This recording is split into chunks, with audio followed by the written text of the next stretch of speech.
Hey, hey, hey, bienvenidos una vez más a Perípatos. Les habla su anfitrión y creador, Sebastián Cova, politólogo, grabando esto la tarde del sábado 21 de septiembre de 2024.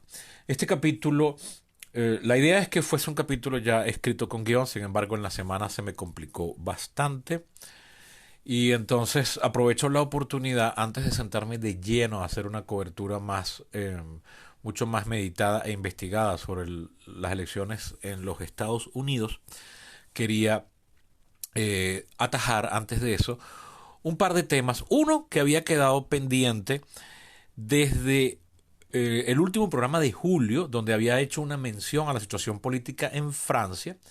Y luego el otro comentar algo que está comenzando ya esta semana a suceder en los Estados Unidos, que es el early voting o voto temprano. Pero antes de entrar en esos temas, voy a hablar primero de lo que pasó en Francia. Un muy breve recordatorio. Los gobiernos representativos, constitucionales, liberales en el mundo, es decir, lo que comúnmente se llaman democracias, suelen clasificarse o pueden ser agrupadas en dos grandes grupos. Las presidenciales o presidencialistas, que tienen como modelo a los Estados Unidos como tipo ideal beberiano. De hecho, es el primero, es el que lo inventa. Cuando se crea esta caracterización de sistema presidencial, se utiliza a los Estados Unidos como ejemplo. Es muy común aquí en el continente americano. Prácticamente todos los países de América Latina o del continente americano son gobiernos representativos presidenciales, con la excepción de aquellos que pertenecieron al antiguo imperio británico, hoy en día esa comunidad llamada Commonwealth, el English Commonwealth. Es decir, todos los países menos Canadá, Trinidad y Tobago, Barbados, Jamaica, esos países. También es bastante común en África y en algunas partes de Asia, como por ejemplo Corea del Sur, y Filipinas y Taiwán. Y Indonesia. Yo decía, me falta uno. Sí. Por otro lado, tienes el grupo de los llamados sistemas parlamentarios, que es un poco más heterogéneo. O sea, uno ve mucho más diversidad dentro de los parlamentarios. El parlamentario toma como tipo ideal el más antiguo históricamente, que es el sistema político de la Gran Bretaña.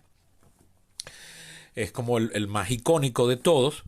Y en buena medida casi todos los países que son parlamentarios son aquellos que pertenecieron al Imperio Británico y entonces copiaron lo que la metrópolis ya hacía.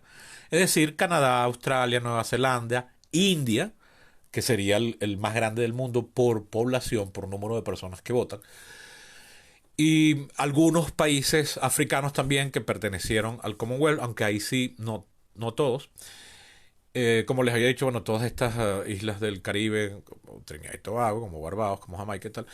Y luego muchos países europeos que cuando se volvieron democráticos copiaron de alguna forma o se trataron de inspirar en el sistema británico. Entonces tú tienes los Países Bajos, comúnmente ya conocida como Holanda, Bélgica, Alemania, todos los países escandinavos, España, Portugal, Italia, son sistemas parlamentarios. Y luego tienes un pequeño grupo que la gente suele olvidársele que existe, sobre todo los que no son, por ejemplo, politólogos, o los que no trabajan estos temas, sean lo que sean, que es el que han dado en llamar desde los años 60 semipresidencial, que toma como ejemplo a Francia. Sin embargo, uno ya encuentra por ejemplo, la República de Weimar, que es ese periodo liberal democrático que tuvo Alemania entre 1920 y la llegada de los nazis. Ahí ya había un sistema que a todas luces, o sea, cuando uno lo analiza, cuando uno lo analiza a la luz de la caracterización que se impone a partir de los años 60-70 con el modelo francés, uno estudia la República de Weimar y dice, pero mira, esto era un gobierno semipresidencial. Básicamente la diferencia esencial entre estos tres es que, bueno, cuál es el órgano, o mejor dicho, el jefe del Ejecutivo, cómo se elige y cuál es su relación con el poder legislativo. En el sistema presidencial, que es el que conocemos los americanos, Es el que tenemos en Venezuela, es el que se tiene en toda América Latina, en muchos países de África y algunos países claves de Asia. El presidente es un cargo que se elige con total y completa independencia del poder legislativo y no está en ninguna forma vinculado con este, o sea, no depende de su voto para su formación. Y es una persona aparte que se elige con, como les decía, con independencia del otro. Mientras que el sistema parlamentario, a nuestros ojos presidencialistas, luce muy raro de entender. Porque básicamente el Ejecutivo sale derivado del legislativo, es decir, quien controla una mayoría en el poder legislativo, llámese Parlamento, Asamblea, Congreso, eh, como ustedes lo quieran llamar, tiene muchos nombres en Europa: Reichstag, Parliament, eh, eh, Congreso de los Diputados, que es como se llama en España, y así. O sea, hay mucha diversidad de nombres. Bueno, eh, quien controla dicha legislatura es quien forma gobierno. Y un simple voto mayoritario puede tumbar a dicho gobierno, que es algo que, por ejemplo, en España puede pasar a cada rato. En Italia lo he visto suceder N cantidad de veces, nada más en mi vida adulta. Ahorita en los Países Bajos finalmente van a formar gobierno parlamentario casi un año después de las elecciones, porque no habían logrado establecer una mayoría, porque ahí además se mezcla entonces con el sistema electoral. Y el sistema electoral que hay vigente en los Países Bajos y en muchas partes de Europa, aquí también lo tuvimos muchos años, te produce un exceso de partidos, a veces partiditos muy pequeños, pero que tienen 2, 3, 4, 5 diputados, pero que son esenciales para lograr esa mayoría. Y bueno, finalmente están los llamados semipresidencial, que tienen como a tipo ideal, dirían en sociología, tipo ideal beberiana, a la República Francesa, en concreto la Quinta República Francesa, desde que Francia definitivamente se convierte en un gobierno representativo a partir de los años 70 del siglo XIX, o sea, hace 150 y pico de años. Tuvo por mucho tiempo un gobierno parlamentario como el que hay en Italia, como el que hay en los Países Bajos, hasta los años 60, cuando entra, en concreto hasta el año 58, cuando entra en vigencia la más reciente Constitución francesa, fundan lo que han dado en llamar la Quinta República Francesa, y entonces existe esto que tienen ahorita, que han dado los politólogos en llamar sistema semipresidencial. ¿En qué consiste? Bueno, sí, hay un presidente, como lo hay en Estados Unidos, en Venezuela, en Brasil, en Filipinas, etcétera, que se elige con independencia del poder legislativo. El poder legislativo se elige aparte, uno tiene que aprobar las leyes que desarrolla el otro, pero el presidente tiene que gobernar con un primer ministro que depende de la mayoría del poder legislativo. Es decir, están combinados los dos sistemas. Podríamos también llamarlos sistemas semiparlamentarios. Lo que pasa es que como hay un presidente que además se llama presidente y está elegido aparte, entonces se dio en llamarlo semipresidencial. Ahora bien, en Francia, y esto no está en la letra de la Constitución, esto simplemente ha sido costumbre. Cuando se funda ese sistema, durante los primeros más o menos 20 años, casi, siempre salía electo un partido del bloque que podríamos llamar conservador, o que podríamos llamar liberal de derecha o centro derecha. Saben muy bien que me resisto mucho a estas etiquetas, pero para poder argumentar rápido no me queda más remedio que usarlas. Y también solían salir mayoritarios en el poder legislativo, hasta finales de los años 70, cuando, si bien la presidencia, es decir, el poder ejecutivo, sigue en manos del grupo que se había, el grupo de políticos que se había arremolinado alrededor de la figura eh, de Gaulle, el fundador de la Quinta República Francesa. A partir de un punto, la izquierda socialista controla el poder legislativo. Y entonces aparece una cosa de sabiduría política francesa de, bueno, vamos, o sea, yo voy a seguir gobernando, yo presidente, entre comillas, de derecha, pero voy a tener que nombrar un primer ministro de izquierda para que me lo pueda aprobar el poder legislativo. Y entonces el Poder Legislativo francés se llama el Parlamento francés, que está constituido por un Senado y una Asamblea Nacional. Entonces, la Asamblea Nacional, como está controlada por los socialistas, voy a tener que nombrar un ministro que cuente con este apoyo de la izquierda. Eso luego se invierte en los años 80, cuando el presidente finalmente es un socialista y eventualmente en la Asamblea Nacional, ganan los antiguos degaullistas, es decir, lo que tradicionalmente se llama la derecha, y entonces tiene que el presidente socialista hacer lo inverso que habían pasado cuando él fue primer ministro, es decir, tener que cogobernar con un primer ministro apoyado por la oposición. En el lenguaje político francés, eso lo han dado en llamar cohabitación. Es decir, mira, tenemos el mismo cuarto y que tenemos que vivir aquí. Por supuesto, eso le frena un poco la mano al presidente porque no puede llevar un programa de gobierno tan de su gusto porque tiene que comprometerse en algunas cosas porque si no la oposición se va a ejercer su cargo de oposición, como decía uno de los hijos de Churchill, no Winston Churchill, sino uno de sus hijos, o su hijo, que luego llegó a ser parlamentario, aunque no figuró gran cosa. En un punto de los años 60 hay una famosa frase que él dice, que dijo, "The duty of the opposition is to oppose." El deber de la oposición es oponerse. ¿Okay? Entonces, bueno, pero si lo invitan a gobierno, ya no tanto. Por supuesto, ya el partido que controla el Ejecutivo no puede llevar un programa de gobierno tan eh, controlado y tan apegado a su programa ideológico, político ideológico como quisiera, porque tiene que comprometerse en algunas cosas. Y sin embargo, eso ha funcionado bien los últimos 40 años en Francia. Ahora bien, ¿qué pasa? En las más recientes elecciones francesas, ningún partido controló una mayoría en la Asamblea Nacional. Y si bien un bloque de izquierda que tiene a los socialistas como centro, pero que está liderado por un grupo más extremo, más a la izquierda que los antiguos socialistas, que se llama la Francia Insumisa, entonces todo ese bloque ganó la mayor cantidad de escaños o curules, que esos son los puestos en la asamblea, pero no controla la mayoría, o sea, son la minoría más numerosa, o como dicen los anglosajones, una pluralidad.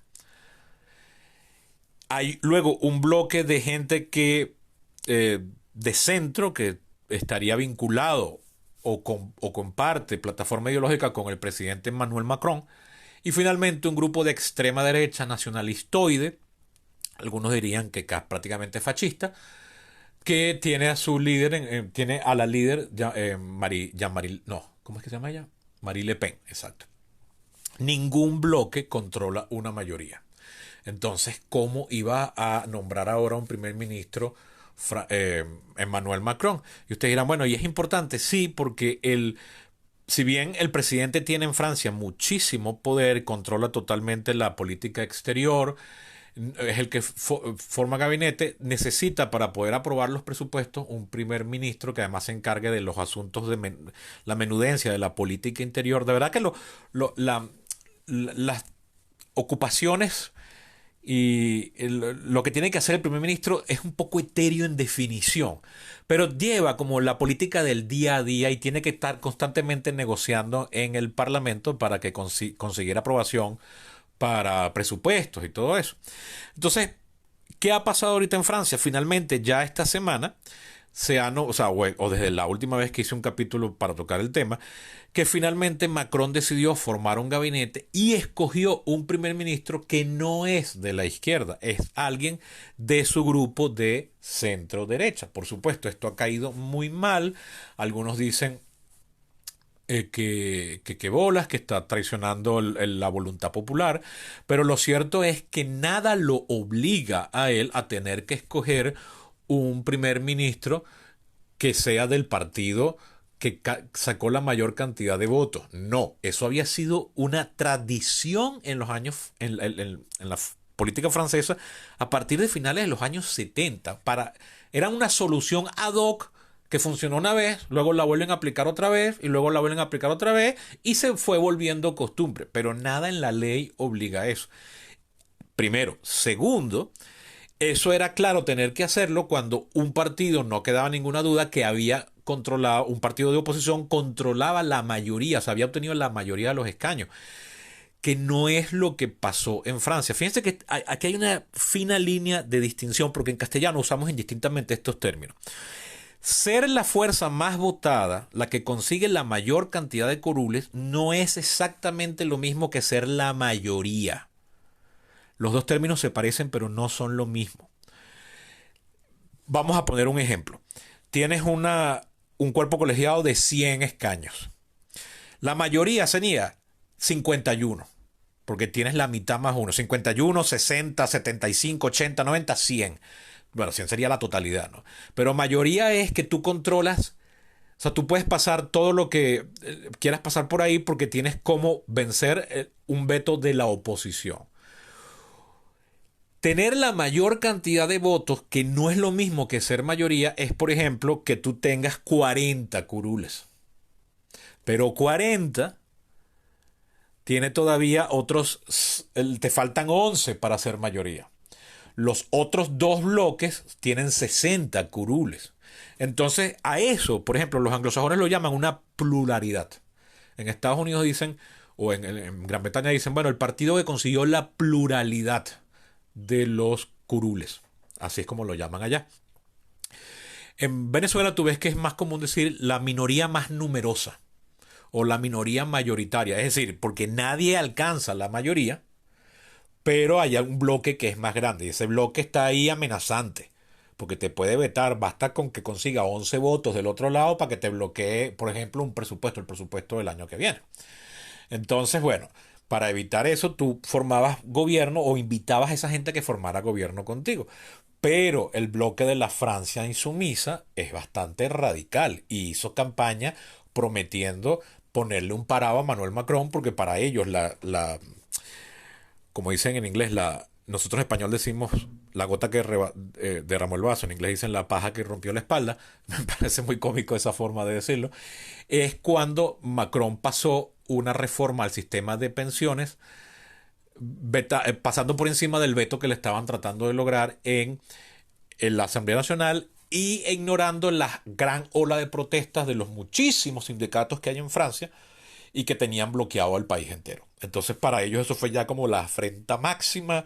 Macron es una porquería, es un tirano, hay que oponerse. Entonces, bueno, Macron vio que no había posibilidad de formar gobierno con esta gente y ha decidido entonces hacer un gobierno minoritario. O sea, Macron no tiene cómo pasar legislaciones cuando las necesite.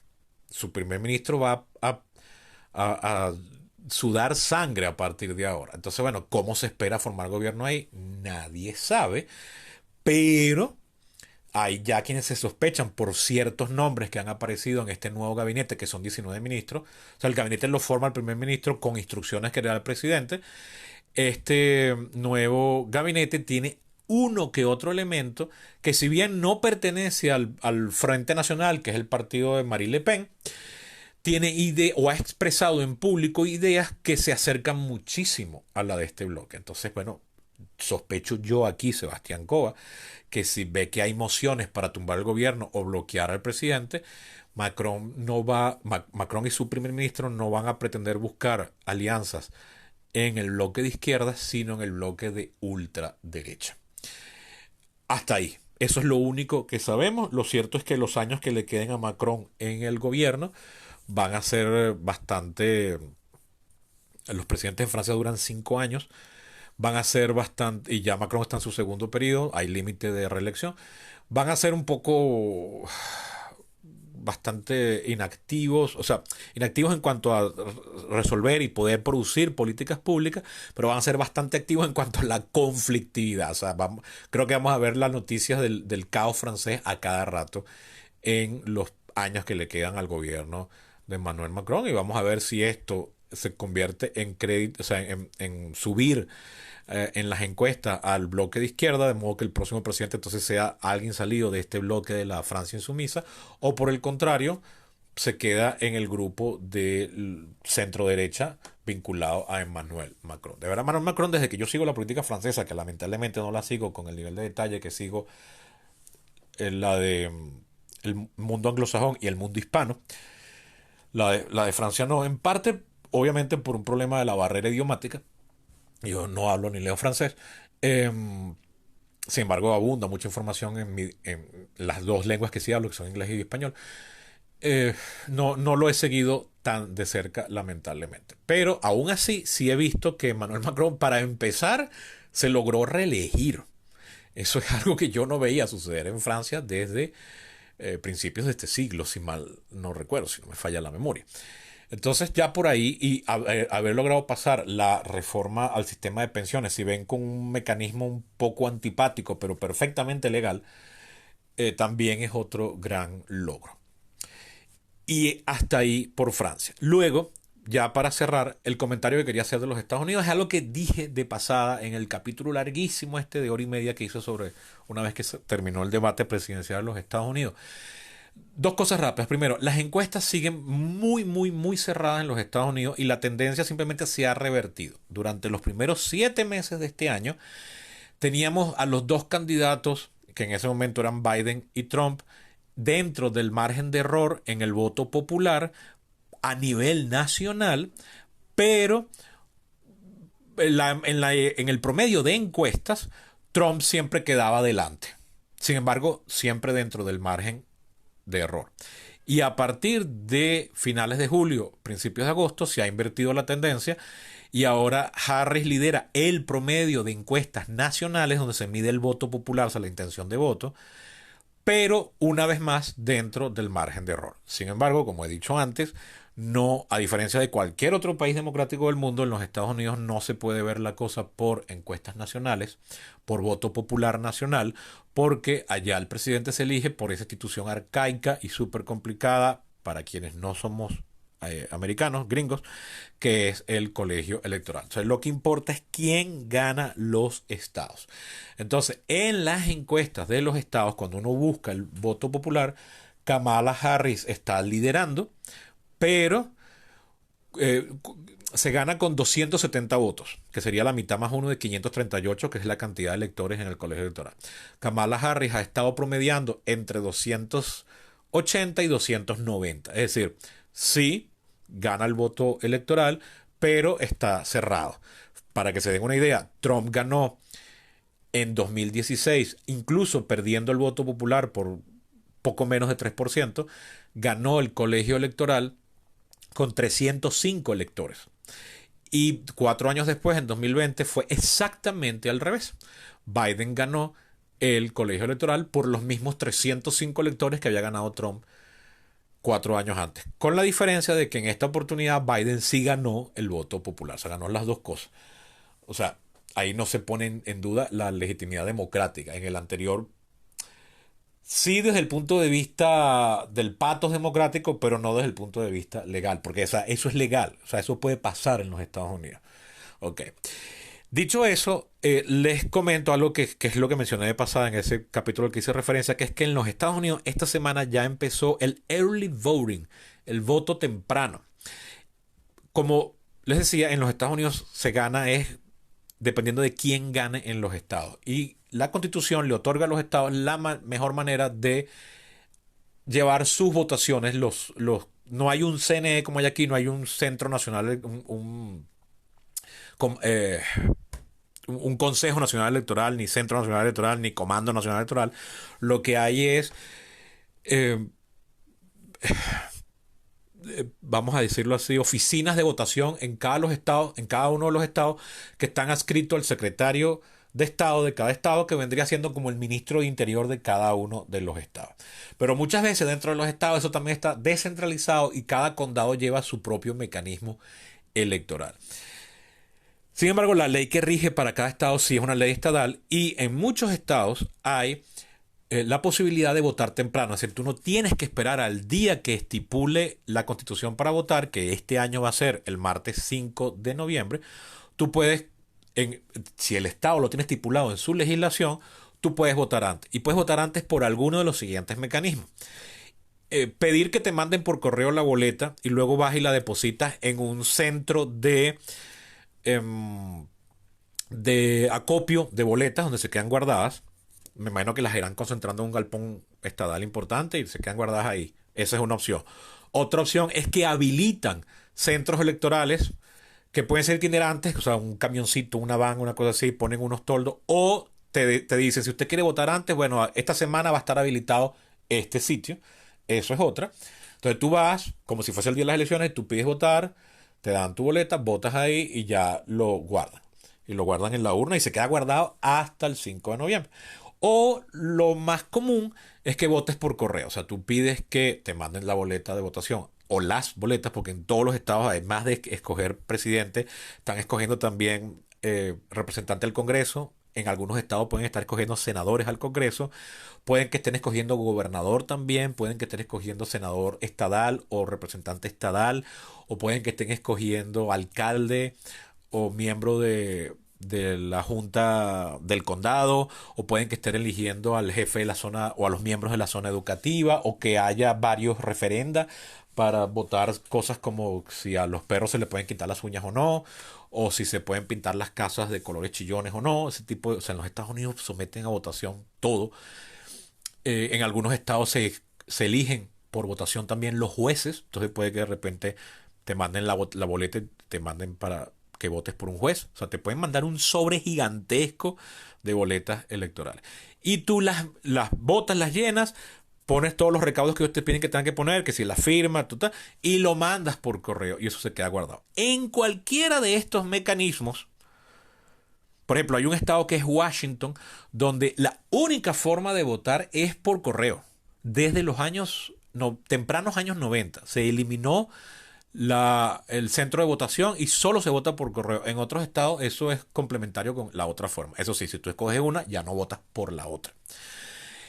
Pero sea como sea el mecanismo que tenga ese estado implementado, los votos se guardan y no se cuentan sino hasta el día de la elección constitucional. O sea, que está establecido en la Constitución, que este año cae martes 5 de noviembre.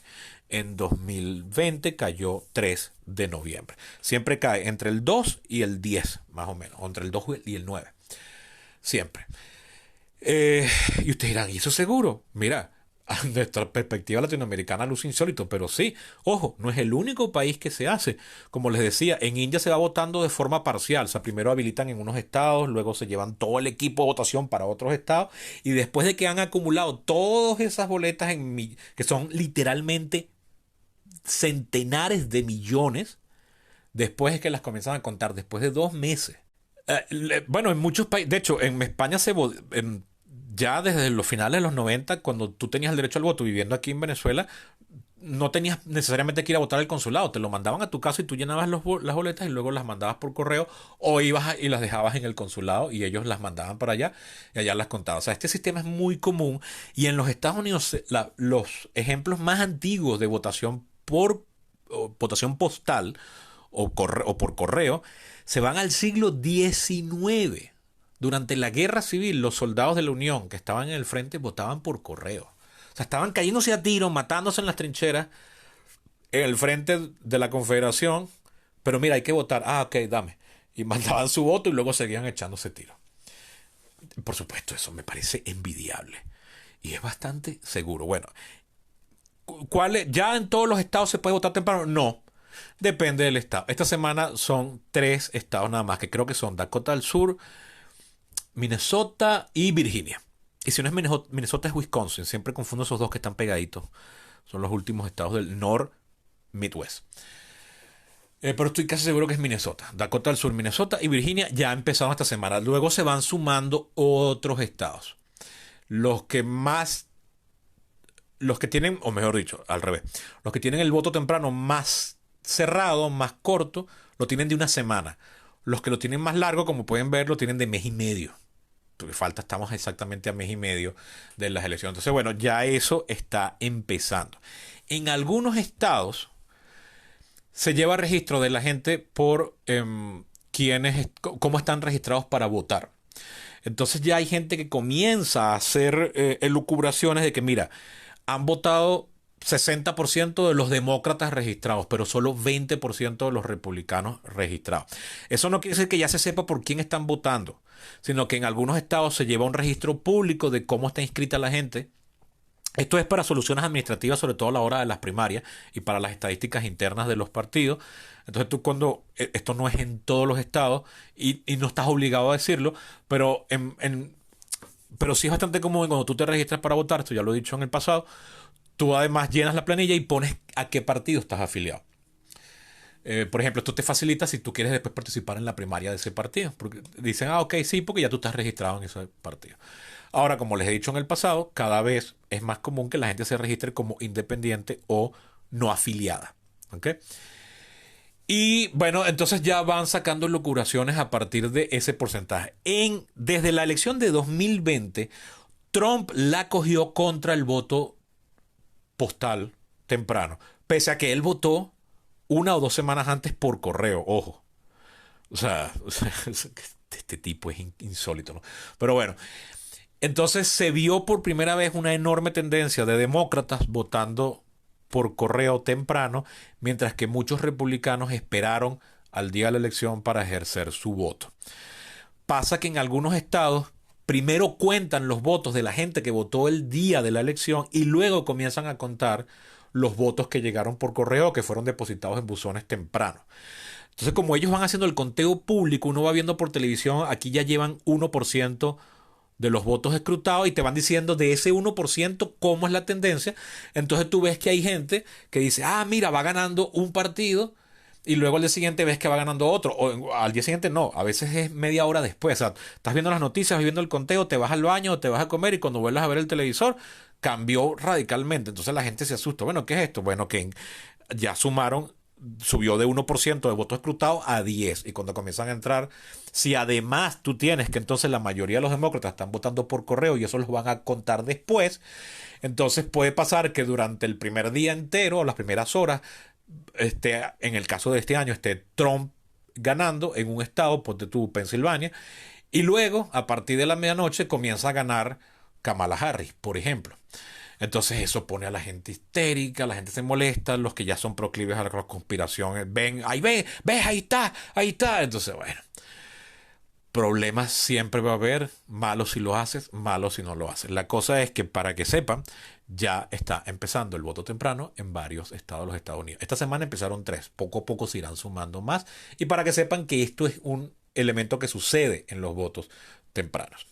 Y con esto ya ahora sí termino el capítulo de hoy, donde quise atajar 2 países, uno que había quedado pendiente, Francia, y continuando con el tema de los Estados Unidos.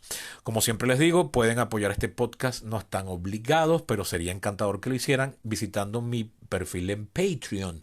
¿Cómo se escribe? Pues Patreon, así como suena, patreon.com/perípatos. De todas maneras, hay un enlace aquí en la caja de información de este capítulo. Se van ahí y con solo $1 mensual ayudan a que este podcast siga. Pueden donar más, 2, 4, 8, 16, 32.